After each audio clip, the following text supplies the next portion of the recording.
Thank you. So I slightly altered the title of my talk. So I'm not going to address the problem of the post-political. Maybe we can do that in this discussion. And I would rather like to focus on visual strategies responding to post-truth. And then as examples, I've chosen two films that are labeled as documentaries but go beyond the genre.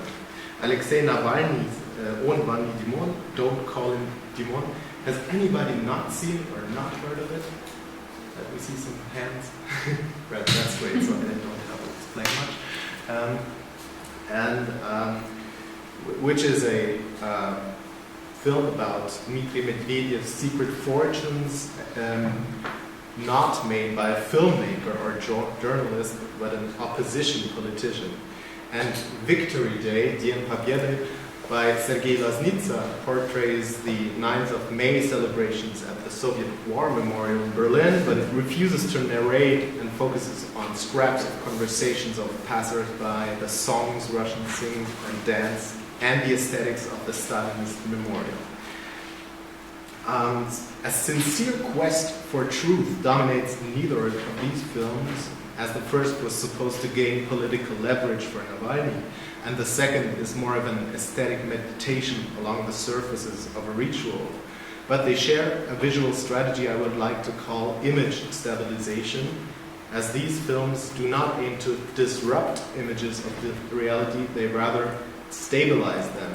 They both, in a way, disobey what Dziga Vertov in his Kina Glas manifesto means by life caught unawares, when Navalny has a drone shoot empty mansions, there is no life to catch. And when Loznitsa places his camera tripod among memorial visitors, they do not feel any discomfort as they are filming the event themselves with their phones. So I will not use the term stabilization or image stabilization as a mere metaphor, as these images are in fact physically stabilized. I will have a look at the equipment to put the camera on, Navalny's quadcopter and Loznitsa's static camera. Speaking of visual strategies, not strategies of a specific form of art, I would like to inquire how we are to see things, see what seems to be evident or obvious in the age of post-truth. Part 1, Above Post-Truth, Alexei Navalny. On March 2nd, in 2017, opposition politician Alexei Navalny launches the film On Vanni Dimon, which is a quotation of Medvedev's press secretary, not to use this nickname. The 49-minute piece is posted to his channels on several video platforms, where it is soon viewed by tens of millions of people, a number never reached before and after Navalny's other viral films. Instead of giving you a synopsis, I would like to quote the English caption on YouTube. The video tells the story of the corrupt empire of the chairman of the government of the Russian Federation and United Russian Party, Dmitry Medvedev. Some ironically called him pathetic and used Dimon instead of his full name, but he is not pathetic. Through his puppet charity foundations, Dmitry Medvedev owns real estate around the country, controls giant lots of land in the most elite districts, enjoys yachts and apartments in pre-revolutionary mansions, and receives profit from the agricultural companies and vineyards both in Russia and abroad. I vividly remember watching the film for the first time, sitting in the library, tired of revising my dissertation, which has already been mentioned. I opened the link and I soon noticed my jaw dropping and my head slightly shaking. It felt like an immersive piece of fiction to me. I knew that Navalny was telling the truth, but it would never become a political truth. So if this documentary had the aesthetic impact of fiction, it was possibly due to a particular suspension of disbelief. We don't, for example, believe a season of House of Cards to be true, but it doesn't matter. This time, I believe that Navalny's account of Medvedev's scheme was true, but it didn't matter. He wouldn't have to step down, which I still find hard to believe. Some research assured me that I was not the only one with a hefty reaction and aesthetic appraisal. Shortly after its appearance, the film got a 9 out of 10 rating on the site Kino Poesie. the Russian equivalent of Rotten Tomatoes, where movies are ranked by their average public acclaim. Subsequently, an editor had the idea to ask film critics for their opinion if the film pertained to the genre of the documentary or not. Most of the answers were negative. The film was more of an article, lacking cinematographic genius, although some acknowledged the dramaturgical effort. But dramaturgy alone hardly explains the success. It is my contention that On va du monde became Navalny's most viewed clip because it spectacularly manages to visualize the prime minister's scheme, uniting several media layers of time and space, his network of confidence, leaked document of sneaker purchases, official registers, social media footage, and TV interviews and speeches by Medvedev, where he actually denies or where he actually propagates struggle against corruption, which gives the film an overall irony and tension. Navalny's film turns something essentially non-linear into linear presentation, and it convinces the viewer that what is shown hasn't been kept so secret in the first place. The key has been there all along, Navalny, of course. However, I have my doubts if the film actually tells a story, as the caption we just read promises. It is not about telling why and how Medvedev started to embezzle money and accept villas as bribes, but about showing that these assets are actually his. Therefore, Navalny does one thing for the first time. He combines the presentation of networks and documents from his film about prostitute Munic and the drone footage of a previous film on Medvedev's dacha. I would like to have a closer look at the passages showing mansions from a bird's eye view, as they were in fact my main source of fascination. According to a recent New York Times article, the drone apocalypse is near. Quadcopter camera footage has become a new standard for documentary film and therefore starts to bore critics. The author not only mentions several movies about urban and natural landscapes, but also Werner Herzog's upcoming Meeting Gorbachev, where a drone captures the miserable state of his native southern Russian village Poletayev. If it were already out, I would certainly have shown you this scene, which is probably a more artful version of something Navalny's cameraman has already done 2 years earlier. I hope this will work right now. One second.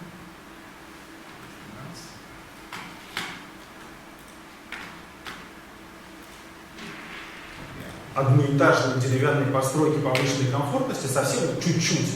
Пролетим над разрушенными домами, сараями и приглядимся. Это часовня. Она стоит ровно на том месте, где был дом деда Медведева и довершает образ родового гнезда. Вот на табличке можно прочитать «Сооружена». So that's the first clip I wanted to show you. And the second clip is just for those who to bring it back to your attention, how the dramaturgy works. Ну что, давайте распутывать дальше эту схему, которую, конечно, по-хорошему бы должен расследовать Следственный комитет, но за них почему-то работаем мы. Итак, та же фирма Промтехинвест, которая обслуживает Рублевскую усадьбу, управляет еще одним очень интересным объектом. Посмотрите на резюме инженера, которое мы нашли на сочинском сайте вакансий. Место работы – Промтехинвест. Обязанности, а теперь вот внимание, эксплуатация и ремонт дома приема официальных гостей Психака, Красная Поляна. Вот здесь, на хребте Психака, располагается этот дом приемов. Это якобы олимпийский объект. Его строили к играм в Сочи. Но это не спортбаза и не гостиница. И никаких гостей там не принимают. Это частная резиденция, построенная лично для Дмитрия Медведева. Давайте разбираться и доказывать. Сначала об объекте. Мы будем любоваться, как обычно, с воздуха. Взлетаем со склона хребта Психака на Красной Поляне и сразу же видим собственную вертолетную площадку и весь комплекс зданий.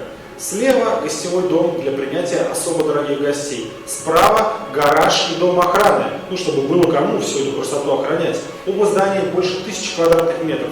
Но, конечно, самое главное впереди – это основной дом. Он очень большой, его площадь больше 4000 квадратных метров. Но самое интересное, конечно, внутри. Там есть такие классные штуки, как многочисленные камины, соляные гроты, души впечатлений, ну и самое крутое – бассейн с аттракционами. Большой теплый бассейн с выходом на улицу очень хорошо видно с воздуха, а всего весь банный комплекс занимает в этом доме 1000 квадратных метров. Площадь участка здесь 3,7 гектара, а общая стоимость вообще всего поместья 7 миллиардов рублей. Это вообще-то один из самых больших домов, которых мы когда-то вообще снимали. А с учетом местоположения на высоте 1,5 километров он просто не имеет себе равных. И, кстати говоря, обратите внимание, насколько похожи между собой Рублевский дом Медведева и его горная резиденция Психака. С Психака. So, you saw that all the drone clips use cartographic devices. Captions arise from buildings to describe what we cannot see, as we cannot see any people doing things. Gotta get back to the presentation.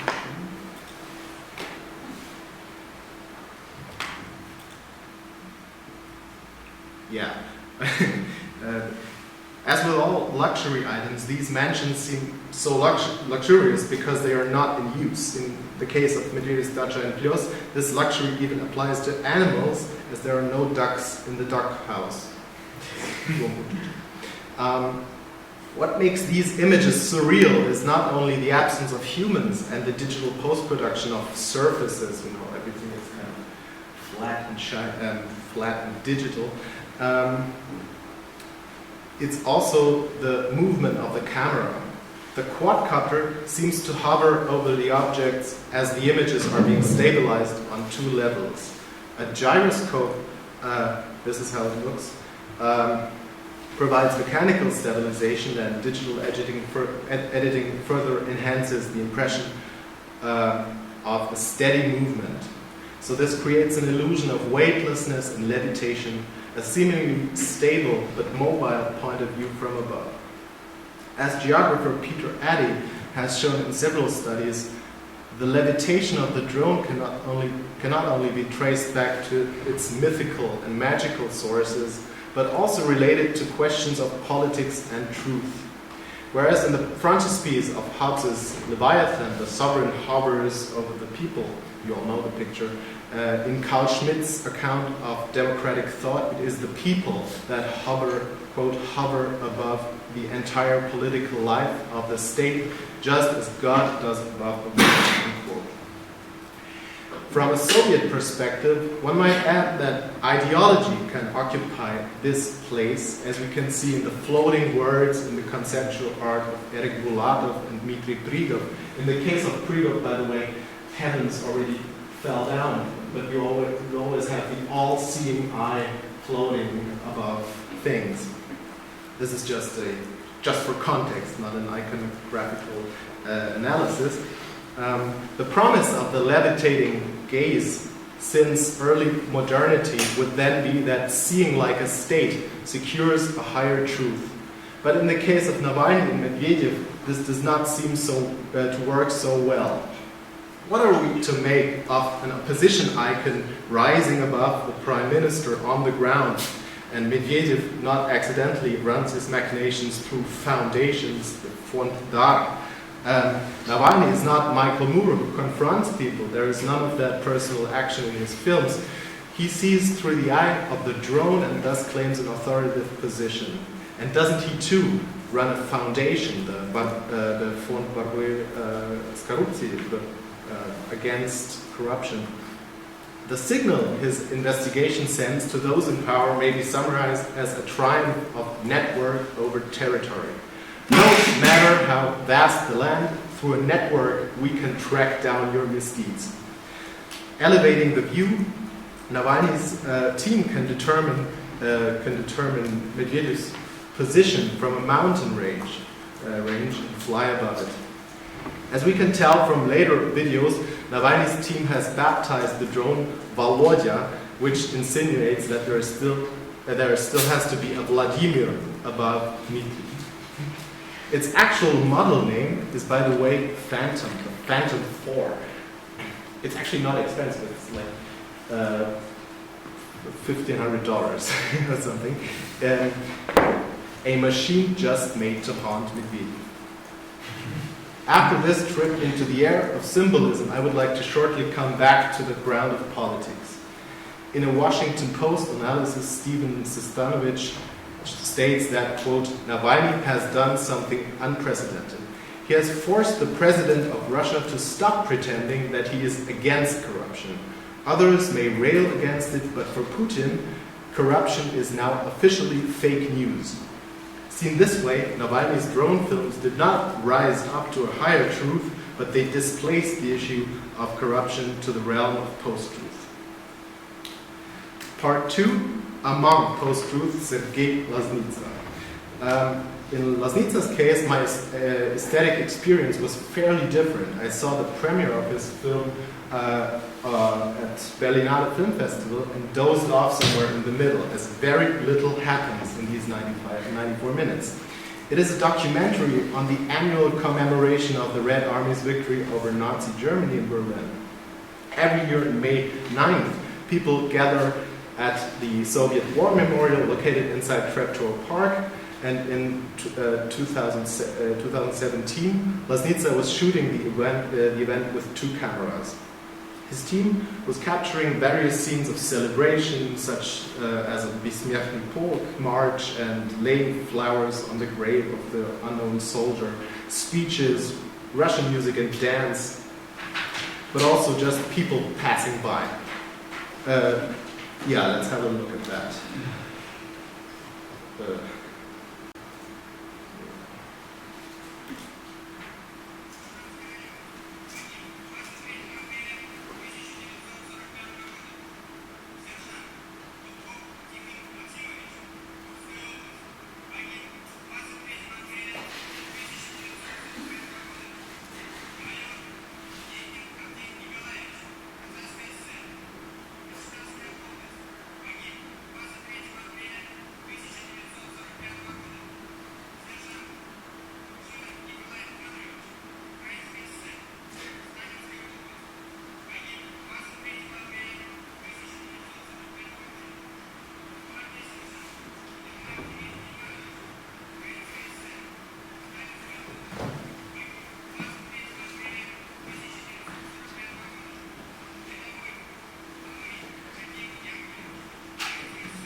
Like in several of his previous documentaries, Loznitsa works with static camera footage and a great depth of field. What seems to be a neutral perspective merely presents tableaus of the crowds without focusing on any individuals. Maidan, 2014, is about the masses of the Ukrainian Revolution. Austerlitz, 2016, about the masses of tourists at German concentration camps, or camp memorials, and Victory Day, about the crowd celebrating Dien Pobjedy. Especially the latter two deal with the problem of post-memory. With nobody left to have been physically present at the time, remembering means going to places where there is nothing left to see of the actual catastrophe. This dilemma is brilliantly conveyed in the Austerlitz poster where a tourist stares into nothingness. Can you see the eyes? No, not really. Just Austerlitz was largely perceived as denouncing tourists taking selfies and wearing funny shirts like Jurassic Park or other stupid slogans at sites of unspeakable violence. Similarly, Victory Day marks post-Soviet outcasts and oddballs. But in both films, there is also one moment of sincere emotion each. We see 2 women being touched in scenes shot from the grave center of the monuments, shot from the center of the monuments, one from the crematory and one from the grave of the unknown soldier. Film critic Anton Dolin wrote his review for Medusa under the headline Carnival on a Mass Grave, Carnival na Bratskej Mogile. And undoubtedly, this serene rite of spring has a macabre touch. It is in fact a dance on the bones of 7,000 Red Army soldiers, no less questionable than tourists in a concentration camp. The headline points yet to another problem. If we see the carnival, we see a carnival in the Bakhtinian sense of the word as a phenomenon of unofficial culture, what would be the official culture it is located in? Let's remember the odd encapsulated setting, a Soviet memorial. Those who have been there know that it is very Soviet. It's the most Soviet place in Berlin. And it's located in a park, in a district of a city that used to be surrounded with a wall. And if now Loznitsa's scene looked grotesque, it is because the expansive Putinist cult of war here has been compressed to a single site, trapped in a graveyard, literally.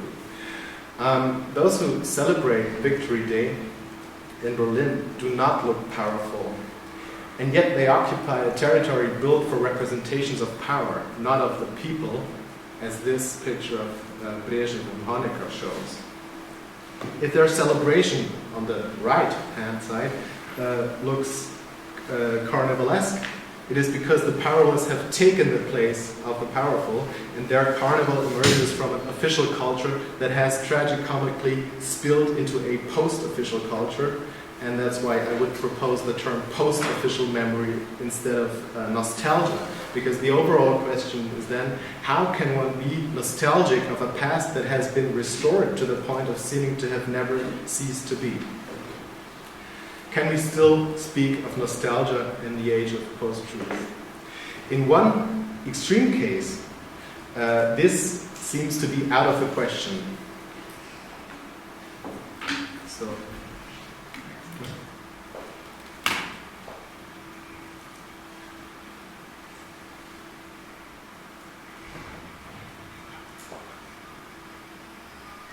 sorry for the low volume.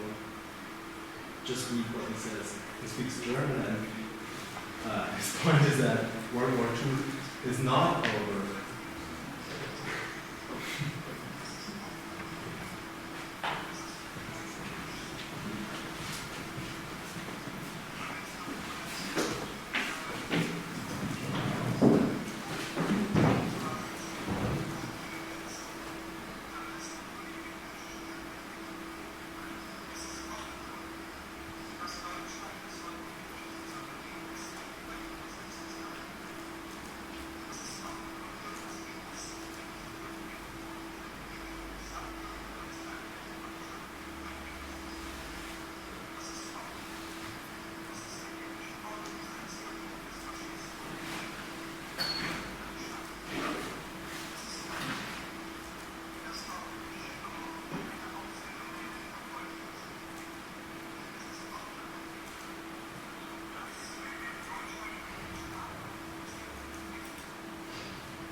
Yeah. So we hear this German conspiracy theorist repeating the same formula again and again. It's obvious, it's obvious.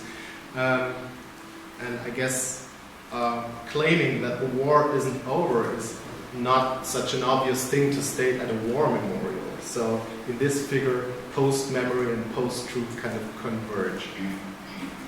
Speaking of restoration of the past, the memorial is in fairly good shape. 11 million euros of federal German funds went into renovating the premises until 2004, including Stalin quotes in golden letters and reliefs made of granite acquired by the Nazis for their project to rebuild Berlin as world capital Germania.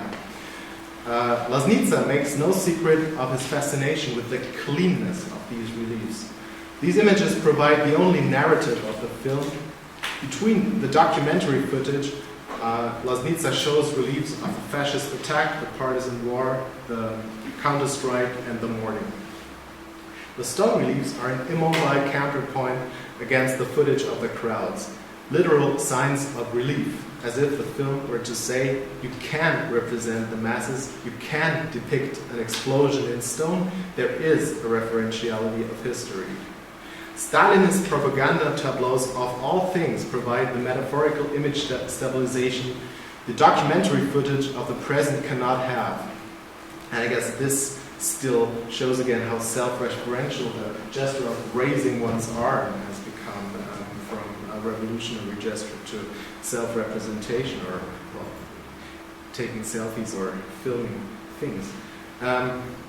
If Loznitsa structured his film like a musical, we didn't listen to any song, but there is the whole canon of Russian music in scenes where people dance, where people sing along. Loznitsa himself recorded a piece of Katyusha to kind of blend in with the choir of the people he filmed. So he structured this like a musical that tends to drag on a bit. It surely does have a climax at the end. People are queuing for the grave of the unknown soldier, climbing the steps, laying down flowers. At the end, the camera is placed at the entrance and we look back. Only on this elevated spot we see that all this happened in Berlin and not in a post-Soviet country. As in Navalny's case, the view from above does not provide a higher truth, but at least assures the viewer that this was not a dream and the carnival will be over after sunset. I come to my short conclusion. So we have seen two attempts of stabilization. Navalny's view from the sky to the ground promises a stable view from above on the clandestine doings of politicians, but it is easy to guess that there will be no balanced perspective on things. Loznitsa's camera is fixed and has no trouble seeing or hearing what happens at the gathering, but the different histories these people are commemorating seem to be so disparate that Loznitsa turns his eyes from flesh to stone and eventually from the ground to the sky. So both attempts in a way fail to stabilize the ever elusive movement of post-truth. Thank you very much.